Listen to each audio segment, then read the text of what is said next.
Like, we are very aware that this stuff that we're talking, we know, it's hard work. And sometimes it's easier to just not do it, to not address it, and just kind of stay in this remote chaos that people live in.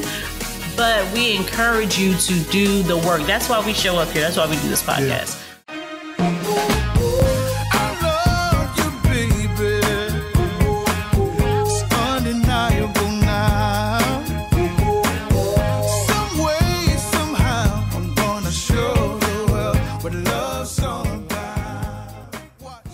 Hi, everyone. Welcome to Marriage Matters. Huh?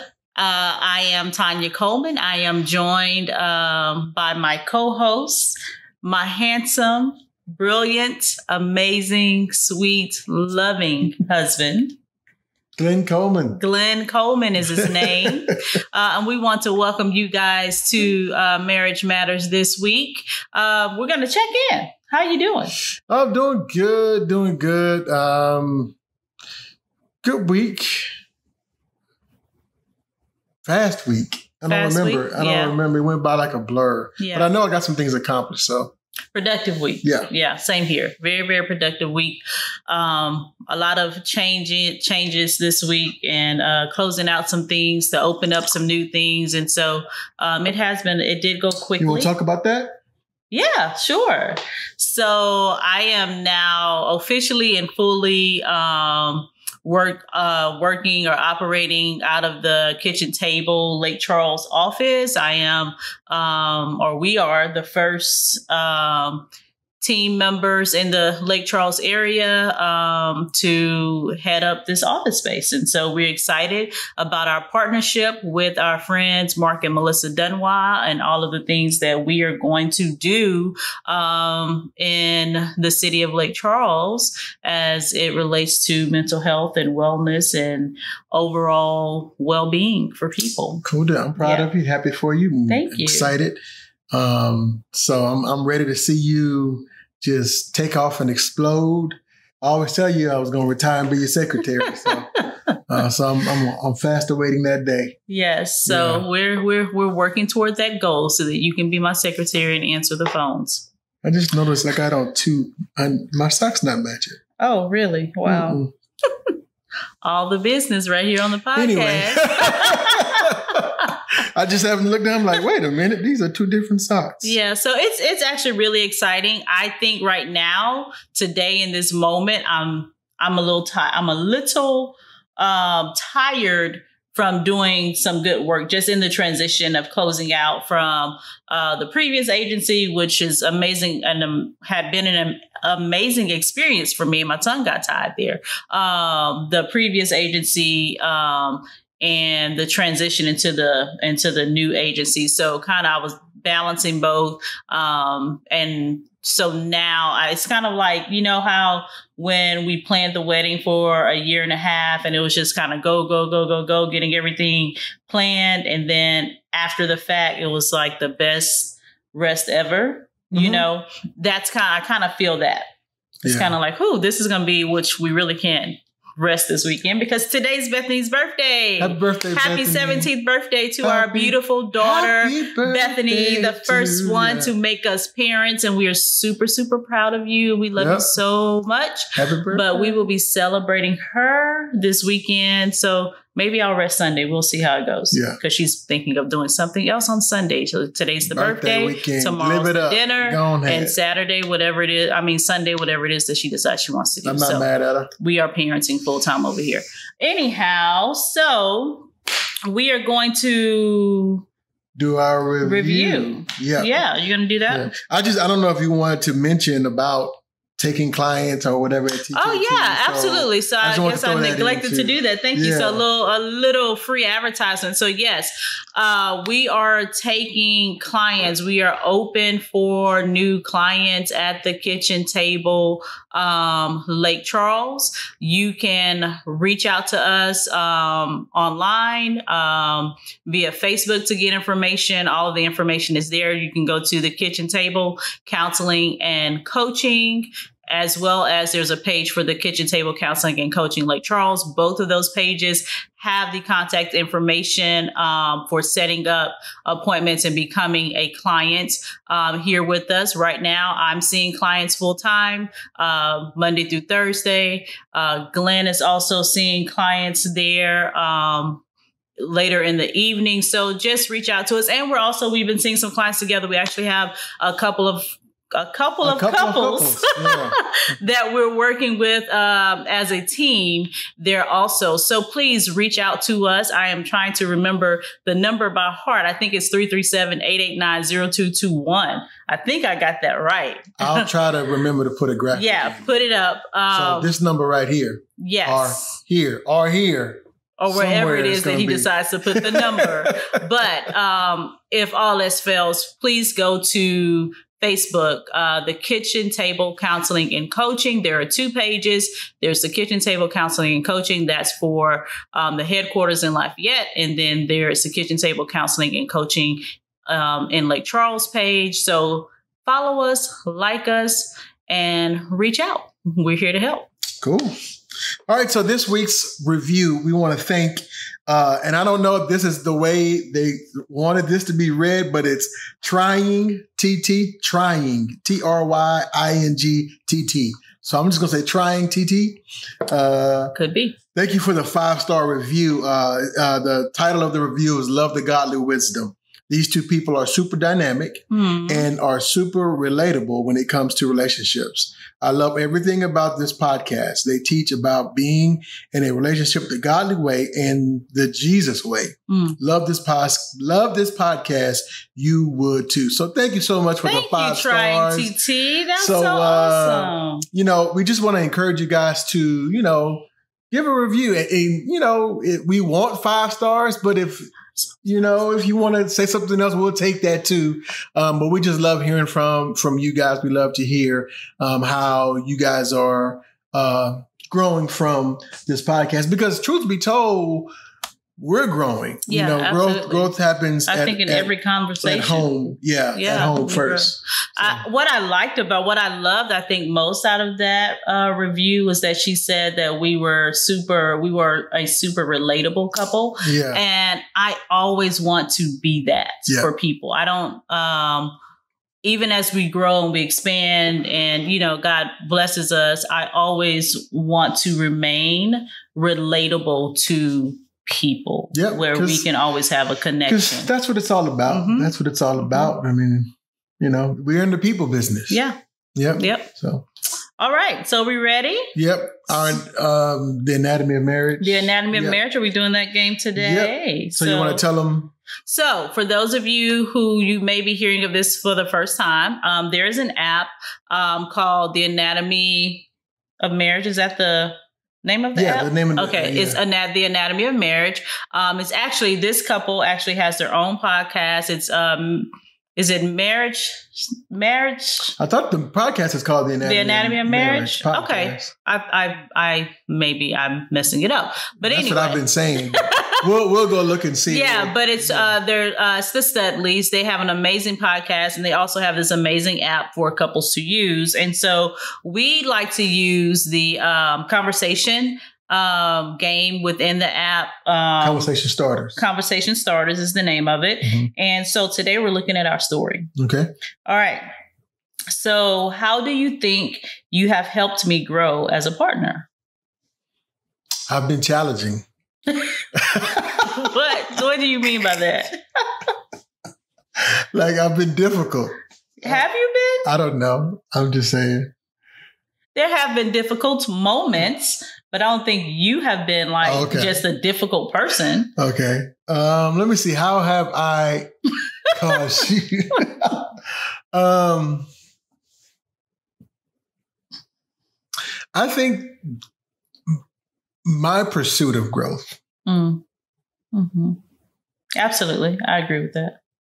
I think because I haven't been stagnant in my self betterment. Development. Thank you. It's caused you to do the same as well. I would encourage you to do. It's encouraged me to do the same. It's helped me continue on my journey. So okay, yes, my question. I agree. All right. How have I succeeded in our marriage this week? Oh, I like that question. This is going to be a really super practical answer, but because I appreciate it so much, okay, it happened just today, but this is the second week in a row that you have taken on the task of cleaning the floors, like sweeping and doing a good mop and vacuuming the rugs and that kind of thing. Mm-hmm. That's how you have really, what was the word? Succeeded in marriage with me. I think that's what it this week. I closed the app down. But anyway, yeah. Yeah, that's how you've succeeded in marriage with me, or marriage to me this week. Okay. Yeah, I appreciate when you kind of just step in and do those tasks. I never asked. You just did it. You saw a need and you met the need. And so, yeah, I love it. Thank you. All right. Are we ready? You're welcome. I was sipping my coffee. Yep, let's go. Are we ready to do a podcast? Let's do it. Let's do a podcast. So this week I saw a really good post that spoke to me. It was from the holistic psychologist. Her name is Nicole LaPera. I follow her on Instagram. And so she does a lot of work with inner healing, the inner child, the mother wound, the father wound, and just kind of healing, those inner wounds. So she does a lot of work around that. She has a book that's out. I'm interested in getting my hands on it. I will make sure I do that. And I also follow her on social media, and she posts some really great things on social media. So what caught my attention this week was she posted the 5 foundations of healthy relationships. Okay.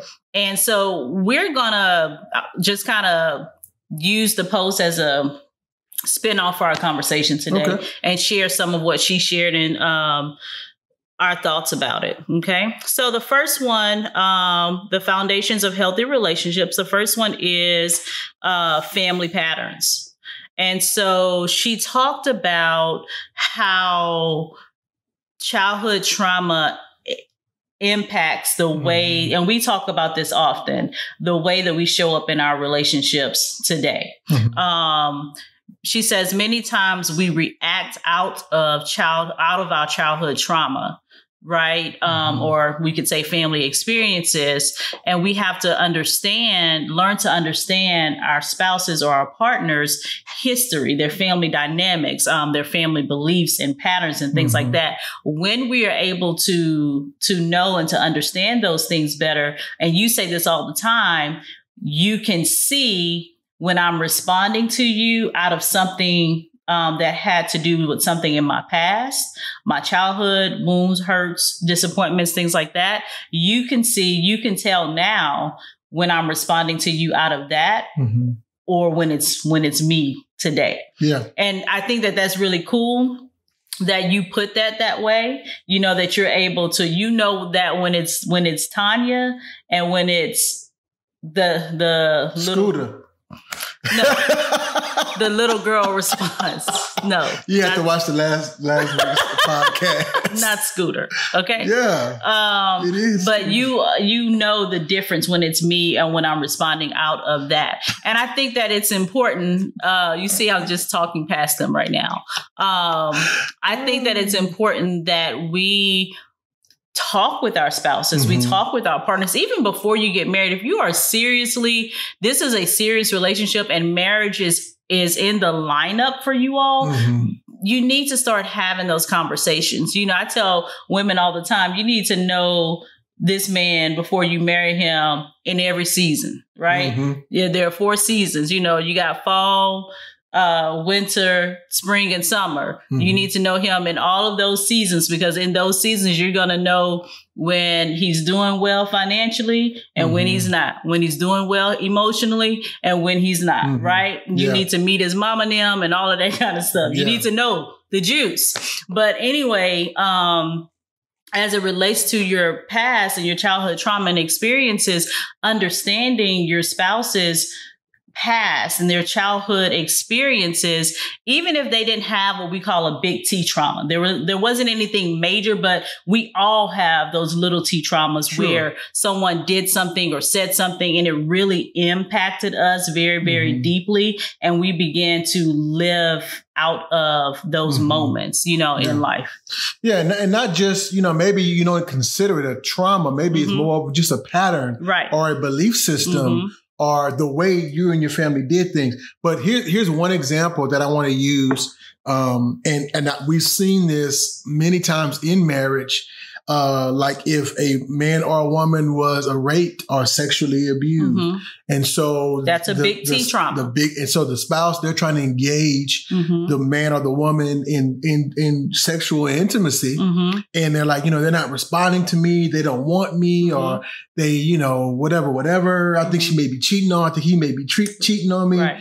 But they don't know about the sexual trauma that happened to that person. I know that's the extreme, but it's common. It's a common thing that happens. It is. But anyway, and so because of that, they think that it's something wrong with that they've done. Yeah. Right. But it's not you. It's the trauma that's talking or showing up. And that's, with a lot of things, with stuff like, he never wants to hear my side. It could be that growing up, they never had a voice. Right. He was never heard. He was never heard. And so he has to defend himself and he over compensates for, when it comes to getting his point across. And so, it could be several, it could be a lot of different things. Right. But our point is that if you're not aware of that, then what happens? You take it personally. Right. Right. When it's not, and you said it, she's not responding to me based on what I just said.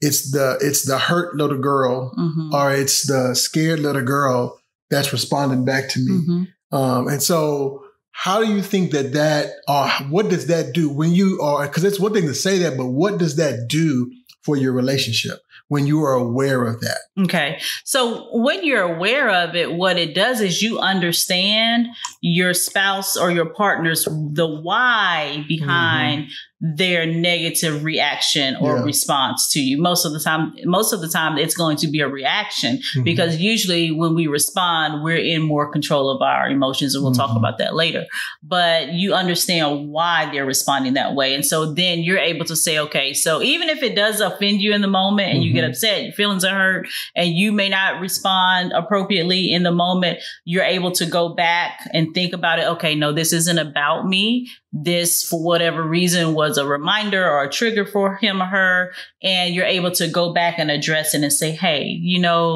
the situation that happened earlier, the way that you responded to me or that you came at me, I feel like that was coming from a different place. What do you think? What was that about? Yeah. And I also think it takes the pressure off of, because when you think it's about you, then now I have to come back and defend myself. So now we're going so I have to come back and defend myself. And so now you have to defend yourself again. Right. And this is ongoing battle. Right. And so, I lost my train of thought. Come back. Ooh, back. No, you're good. So we're going back. Oh, that's why we say hurt people. Yeah. Yeah. And that's how that works. It's like, because I'm afraid or I'm scared. So I'm responding to you based on my trauma or my past experience. I got to lash out at you because it's a self-preservation thing, really. Yes. And so that's why we always say 1 × 1 = 1, right? It's one whole person equals a whole marriage. But when you don't, and again, you're never going to be totally just perfect, but you should be working towards that perfection. Yeah. So that's one thing for me that it helped for me really take me out of the scenario, because when I put myself in the scenario, now I want to defend myself. You're not gonna talk to me like that. You're not gonna disrespect me in my house, right? And what is that? Both of those statements are all about me, you know, which even that in itself is probably a response from trauma. Absolutely. You know? Yeah. But my point is the environment shows up. The environment that we grew up in shows up. Yeah. And so one thing that you probably heard me say this before, but for me, I had to stop listening to the how she said it and listen to what she said. And when you really want to listen to the what, then you could hear the heart. And when you know the story, and that's why, like Tanya said, it's really important that you guys talk about that. You talk about the past. As painful as it can be, your spouse needs to know. They need to know all of the things. They need to know all of that needs to really ideally be discussed before you even get married. So I don't want to belabor that. Right. But I was just going to throw it in there, right? Like, guys, premarital counseling is so important, you know, and that can be from getting guidance from your pastor or actually going to a counselor, you know, or a relationship coach and just getting some help before you get married will save you a lot of hurt and a lot of pain. And for some people who maybe they shouldn't be getting married, maybe that's what you need to help you realize, okay, yeah, maybe this isn't a good idea for us. You know what I mean? Yeah. So anyway, moving on. Number 2, self-trust. For me, this is a big one. And I hear it a lot when having conversations with other people. They struggle with trusting themselves. I've experienced trusting myself and, you know, really being able to express your own thoughts and feelings and opinions and trusting your choices and all of those different things. And that comes from a lot of times a place of anxiety because of past experiences. Sometimes growing up in very strict households where you don't have an opinion, you know, coming from, you know, out of a abusive relationship and, you know, your self was kind of squished or squashed in that relationship. You couldn't fully express yourself. You know, this lack of self-trust develops from so many different areas, making just being a person that's just made really bad decisions, you know, and it's had major impacts on your life. Will get you to a place of not trusting yourself. So people who don't trust themselves have a hard time trusting other people. Yep. And so when you don't trust yourself, you don't trust your own judgment, your own choices, then you really have a hard time trusting other people. And so this we see often in relationships where one or the other person doesn't trust, you know, their spouse or their partner. They may think that they're being unfaithful, rather that be they're being unfaithful with infidelity with another person. Maybe they're being dishonest with finances or what have you. They're very on edge about what their partner's doing. And it's hard for them to trust their partner's word. It could be because their partner broke that trust, or it could be all about them. Yeah. You have something? Well, I was going to just, you know, talk about, you know, moving to learning how to trust yourself. Yeah. Requires you to do the work of healing. Healing. Hopefully I'm saying you said that. Healing. Okay. Yeah. But I know for myself, I so relate to this, and you know, like thinking, man, people really don't like me, or not trusting people. It was because I really didn't like myself, or I really didn't trust myself to do right by me. So how am I going to trust somebody else? Individual. I never stood up for myself. So how am I going to expect someone to stand up for me? So I think this point really goes back to really the healing work and the inner healing that needs to take place for you to really be confident and trust in your decisions. It's so, well, we said we weren't going to use that example. I was going to go to my example, but we're not going to use that example. I'm sorry. So, but yeah, it's all about healing me first. Doing the work. And like you said, I repeat it because it was so good. If you can't trust yourself, it's going to be really hard for you to trust other people. Right. Right. Right. And I mean, a relationship, especially marriage, it is going to be very difficult for you to function properly or function optimally. I don't know the word. In a healthy way. In a healthy way when there's no trust. Right, right. And I wanted to kind of go back because I want for the listeners to be able to recognize this, right? So this being able to have that self-trust and trust in yourself is really important for people who have come from certain environments. So if you grew up in a home without security, like you didn't know whether the lights and the water would be on when you walked in the house. You were not sure if mom or dad would be home or what their state of mind and mood would be when you came home from school every day. Maybe you didn't know where you would be living next week, things like that. There was no security. There was no predictability. There was a lot of disappointment. It's kind of like, on Friday, mom's going to take you to McDonald's to get an ice cream. And Friday, you don't even see mama after school. You know what I'm saying? So there's no predictability. There's no security. There's no trust. There's no one there teaching you how to handle those hard emotions and those life things that come up. So for those people, those are typically sometimes the extreme experiences of people who deal with a lack of self-trust. And I'm talking on the extreme. It can be developed and evolve out of some other ways like we discussed earlier, but I wanted to bring that to people's attention because sometimes we talked about this months ago about putting on the mask and we pretend that we're okay on the outside but on the inside, we're really struggling.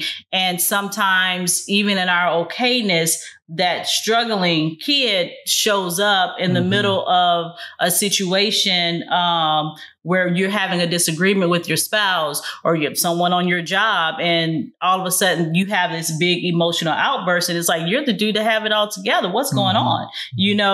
Well, if you haven't dealt with that kind of stuff, then this is where these emotions are coming from and that lack of self-trust. And guys, we are not,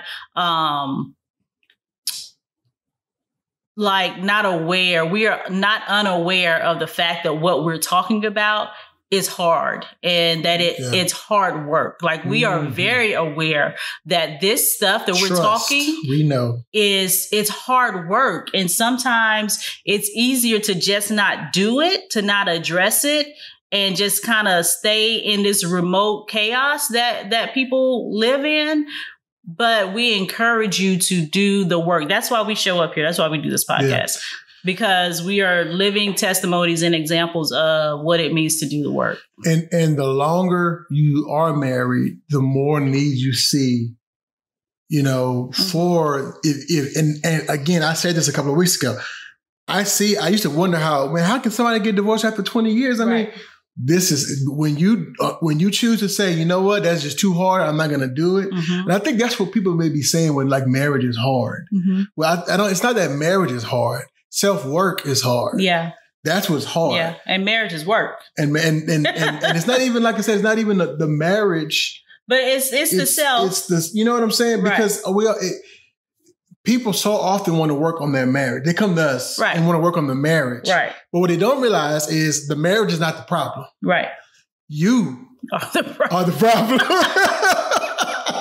That may not sound nice, but it's true. You and your spouse. I'll say that. Yeah, you're both the problem. It's not, and I remember I heard Mark talking about Mark and Melissa Dunwell. I had Mark say this one time, and I was like, whoa. He's like, our job is not to save marriages. Hey. Amen. He said, our job is to heal people. Not our job is, but our job is to help people on that journey of healing. Yeah. It's to be the person not even guiding, but, kind of helping them process through and get healed, because 1 × 1 = 1. If you get healed, then the marriage it'll take whole. care of itself. That's right. That's right. You just made me think of, it's just like with salvation. It's not our job to save people. Yeah. Like we lead people to the Savior, through how we live our lives and, all of that and walking through. But it's not our job to save people. It's not our job to save marriages. And I think sometimes that's what people are expecting. Well, you're going to fix him and you're going to fix her. No. Yeah. Yeah. We're going to help you fix you. Yeah. And I hear this so many times, man, if she would just, if I could just get her to just stop talking so much and listen to me sometimes. Whatever it is. Or, but yeah. And I'm laughing, not because I'm taking it lightly, but I just think. Because truth be told, we have those thoughts. Yes. Man, if Tanya would just. Yes. I'm laughing because we get it. So how, if someone is dealing with this, number one, it's very important that, again, you are aware of this because this totally changes, so I could say, instead of saying my spouse doesn't trust me, if I realize it's not me that she doesn't trust, she doesn't trust herself. So because she doesn't trust herself, she doesn't have the capacity or he doesn't have the capacity to trust anyone. Right. So, but if I'm that person that's dealing with the struggling with the trust, I don't trust myself. What could I do to begin that process to start trusting me and in turn trusting my spouse? So for me, and what I often try to help people do is to learn to keep their words to themselves. Okay. So if you say, man, I got to start going to the gym, I got to get myself back in shape or what have you. Are you picking on me? Of course not. Okay. Don't get offended. It's just like the first example that came up. So we work on a plan. Okay, so what does that look like? Does that look like that you're getting up at 4:30 in the morning and you're going to the gym 7 days a week? That may not be feasible for you. Right. So let's talk about what is feasible for you. Maybe 3 evenings out of the week, instead of going home, you go straight to the gym from work. And so you make that commitment to yourself and you keep that commitment. Maybe it looks like that I'm not going to say yes to things that I really don't want to say yes to anymore. And so then we talk about, okay, so how do you say no?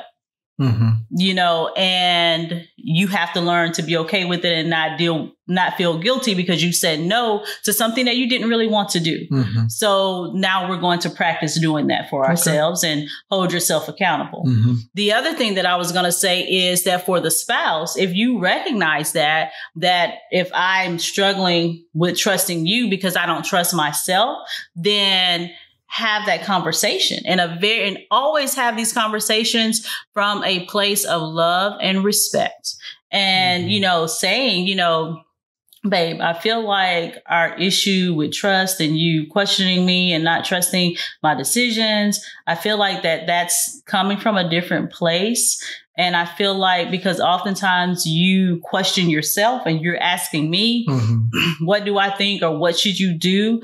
It's because you don't trust yourself. And so how can I support you and help you begin to trust yourself? Because I think you're brilliant. I think you're smart. I think that you can make good decisions. And, so you begin to help them through that process. Do you think it's a good idea in that situation to maybe like, if your spouse said, well, what do you think we should do? Is, well, what do you, not facetiously or ill-willed, but what do you think? Right. What do you think you should do? Well, and so I think that it is, but it's like you said, it's the way that you bring it. So if that person says, what do you think we should do? Well, I don't know. What you think we should do? Not that. Yeah. But more of, I have some thought around it, but let's kind of talk it through together. I want to hear your thoughts. Right. Let's talk it through together. What are your thoughts? What are you feeling? And you kind of walk the process together. Okay. And so you're not just throwing it back on them, but you're saying we're gonna walk through this together. Okay. Yeah. So the next one, was the nervous system regulation, basically talking about fight or flight. And we talk about that a lot on here. Fight or flight, which is actually birthed out of anxiety, or freeze or faint, which is birthed out of depression. It's kind of like, we talk about the fight, flight, freeze mode that people operate in. And so being able to regulate that anxiety, being able to regulate those emotions around depression. So one of the things I think you said when we were talking is that overreacting to something instead of actually responding. Talk about that a little bit. Yeah. So I think we live so much of our life in this reactive mode where something happens and I react to that. And a lot of times I think when we live that way, we're in this heightened sense of living where a lot of times we tend to overreact. And we get that emotional stimuli. It's like this high emotional response. Right. And I think so, like road rage, I think it's a great example. Somebody cuts you off in traffic and then you run them down and ram their car. Okay. Should they have cut you off? No. But does that action correspond with your reaction, and I think living in that regulating our nervous system is number one. We need to learn to live in awareness, to be aware of our bodies. I think sometimes we're not even aware that we're angry all the time. Right. We're not paying attention. And then the other thing is we've become so accustomed that it becomes to living that way. It becomes our normal. And, we with stress is so normal to us that we don't realize that, man, I'm stressed. So number one, becoming aware of that. And number two, learning how, I think part of that regulating is learning what you need to do to diffuse or release that those negative emotions, whatever that is for you. If that's playing golf, if that's whatever it is. Because I think a lot of times in life, it's not about what gets us in trouble. I think is not the decisions we make; it's our reactions. And when we can't regulate that, so like having an affair, it's not. And there's nothing wrong with seeing another human being that's not my wife and saying, that's an attractive lady. Right. Because, okay. You got eyes. She's attractive. But I think what happens is we react or we live in, and that may not be a good example, but our reaction that we let think that drive because there's an attraction that there needs to be an action. Right. Or we just can't even control the reaction. Right. So maybe that's not a great example, but, I was telling you, it's like scaring somebody. And granted, you probably shouldn't. I mean, we love scaring each other that's one of the things we do. We love to scare each other. And I'm the one always winning that game. Oh, we've gotten you a few times. A few times, but for the most time, they don't get me. But anyway, but it's like being in that state to where somebody's scared you, and you punch them in the face because it's like you always in that that ready. So I don't know if I'm explaining that well, but anyway, that's to me what I mean by reacting versus responding. We should be in the place to respond. And the other thing I'll say one more thing about that is when you live that way, you'll learn to maybe even think ahead. And I think that's the beauty of coaching or counseling. We used to say this we used to teach a class called Married for Life, and we called it marriage maintenance. And because again, what happens a lot of times in marriage is we react. So now she's packing her bags, and you're saying, let's go he's packing his bags, and you're saying, let's go to the council. I'm like, then you come to us and you're like, don't tell him not to leave me. I'm like, there's nothing that at this point, I mean, we'll see you, but I'm like, that's that reactive. Right.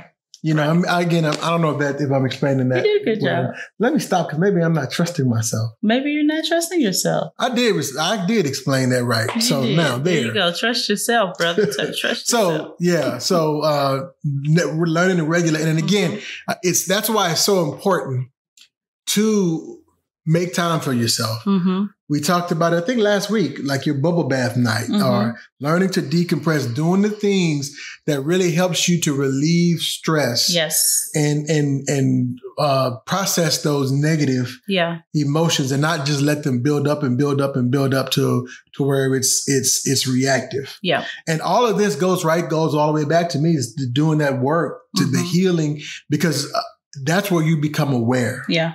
You know, learning to live in awareness. Mm-hmm. Yep. Do we have time for the last two? Yeah, let's go for it. Okay. So self-forgiveness. We talked about self-trust a moment ago. Something else that she brought up on her post was self-forgiveness. And I really wanted to quote her on this part because I feel like it's so good. She said, intimate relationships are confronting, they're challenging, and they bring up our core fear that we are not worthy or good enough. Intimate relationships are confronting, they are challenging, and they bring up our core fears. What do you think about that? I'm going to stop there. Well, I'll finish it in a minute. I think it's so accurate. Mm-hmm. And it's, You made a statement a while back. You said marriages are designed to heal. Mm-hmm. And I think that's the part of, it's like marriage. It's like I hate to say pressure cooker, but that's what it is. It's like it brings up our imperfections. And it's like our spouses can be such a mirror for us and help us to see ourselves. And again, sometimes you don't want to see that. Right. Sometimes it could be ugly. And that's the confrontation piece that you have to, you're not confronting your spouse. No. We behave like we're confronting our spouse, but we're really confronting what's in us that is unhealed. Yeah. You're confronting your past. You're confronting that little boy. You're confronting that father or that mother that you didn't get what you needed from them. Yeah. Yeah. So, and I think spouses and children do that for you. Yeah. Definitely children. Because I tell you what, these children can press some buttons. Yes, glory, hallelujah. Hey. Yes, they're awesome. They're amazing. We have the best kids in the world. Thank you, Jesus. Yes, we do. Healthy relationships are built with people willing to consciously forgive themselves over and over again. I'm going to read that again. Healthy relationships are built with people willing to consciously be aware, pay attention, forgive themselves over and over again as they show up as better versions of themselves. Yeah. So the process of showing up as a better version of you, becoming better and better. I feel like in this recent culture, and I guess maybe it's becoming more apparent to me, or I'm just seeing it more and more in just the spaces that I'm in, where we are so focused, and I'm all about being healthy and taking care of yourself, but we're so focused on this physical being, on this physical outward appearance, not even necessarily the inner appearance, and I'll just say like with body positivity. So we want to look good. And so we go through these extremes and we take these pills and we have these alterations and we're working out and we're doing all these things. But we're so focused on that and we miss the inner part. Sometimes we're not focused fully sometimes we're just focused on eating food that's going to fuel us up to burn fat. And we're not necessarily looking at nutrients. Right. And so we're not even paying attention to what that may be doing to our hearts, things like that. So we're focused on this outward version of ourselves and we want to perfect that, but we're not willing to do the work, to do the inner healing for the inner us that maybe will help us see ourselves differently. Yeah. And I think, when it comes to self-forgiveness, we can be our worst critic. And we can be harder on ourselves. sometimes I think it's easier to forgive other people than to forgive ourselves. But can we really forgive other people if we haven't forgiven ourselves? Well, I guess not, Dr. Coleman. I'm just asking a question because I feel like we say we've forgiven people sometimes, and we haven't done the work to forgive ourselves, but inwardly we still don't trust that individual. Yeah, but I think so. I think when I say, just the word forgive is to let go of a past wrong. I know for me, I've done that before where I've forgiven other people, but it's just You're like still holding on to. For me, it's like, man, I can't believe you. I get so hard. I get down on myself for maybe the way I responded. Okay. Or you get what I'm saying? Yeah, it's that. I guess I get that. You can, because duality, you can live in two places at one time. So where do you think self-forgiveness starts? Self-forgiveness starts with self-awareness. Being aware that maybe the things that you are withholding from yourself, sometimes that looks like love, sometimes that looks like patience, sometimes that looks like taking care of yourself in the way that you need to. It can look many different ways, but I think it starts with being aware that, one, I'm withholding something from myself. I am inwardly not happy with me because of A, B, and C, those mistakes that I've made in my past, and maybe I'm continuing to make them. So, one, becoming aware that that's happening. And for me, I have gone through that process with writing. That's one of my reasons why I love to have journals around, because when things come up, I like to write through them and offer myself, that forgiveness. I learned a beautiful technique doing some coaching with Melissa about, using pictures, and speaking to, the person in the picture. Can be yourself, be your child, and speaking over them or over yourself the thing that you need in that moment. So if it's forgiveness about the decisions that I made when I was, 17, 18, 19, 20 years old, speaking those things and asking for forgiveness. And for some people, it's like, oh, that's kind of weird, but it's work. It's a process. So, if you believe in positive affirmations, you believe in confessing scriptures over your life and all of this is a part of that, but you're doing an inner work. So that's kind of how I see that self-forgiveness process happening, So the last one, guys, because we're running a little long, is mutual admiration. The ability to believe in the best in each other and to have a knowing that you're both making choices that serve the relationship's highest good. The mutual admiration. Yeah. And to trust and believe that, hey, I want what's best for you. I know that you want what's best for me, and I want what's best for this marriage. I often tell couples, I see the marriage as an entity. It's like this thing that we're in together, that it's up to us to grow it, to nurture it, to even if it's good, to make it better, even if it's great, to make it extraordinary, to protect it from outside forces, and to have this, we talked about, what was it last week? Regard. The other week, we talked about having regard, that we have regard for one another and we have regard for the marriage. Yeah. And I'll just add one thing on that. I always say this, one of my favorite scriptures, but 1 Corinthians 13, when it talks about love, it's called the love chapter. But one of the things about love, it says that love is always ready to believe the best of someone. Yeah. And I think that's what we're talking about here. And just mutual admiration, meaning that I truly admire Tanya as a woman, I love everything about her. I love her face. I love her heart. I love her mind. I love her body. I admire the person of Tanya Coleman. Thank you, honey. And so that just makes things, when you truly love someone or truly admire someone, it makes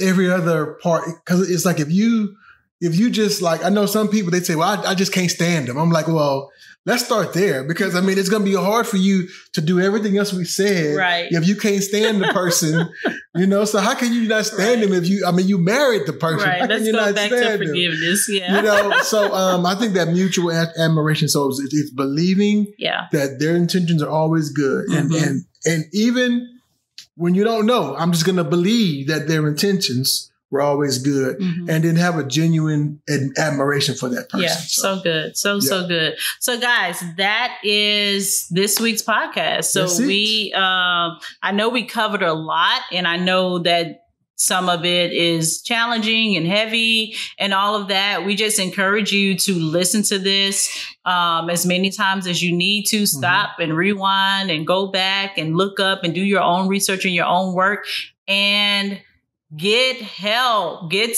yourself a therapist, a counselor, a coach to help you through this process individually and together, guys. I mean, it's the best investment you'll ever make, because you're making it in yourself. And it's not only just in yourself, but it will impact generations, because it is going to change the way you show up in the life of your spouse and your children. And it's going to change the dynamics of that relationship. And you're going to teach them how to live well. So the 5 foundations of healthy relationships. So that's it for this week, guys. This is Glenn and Tanya Coleman reminding you that your marriage matters. See you next week. Bye.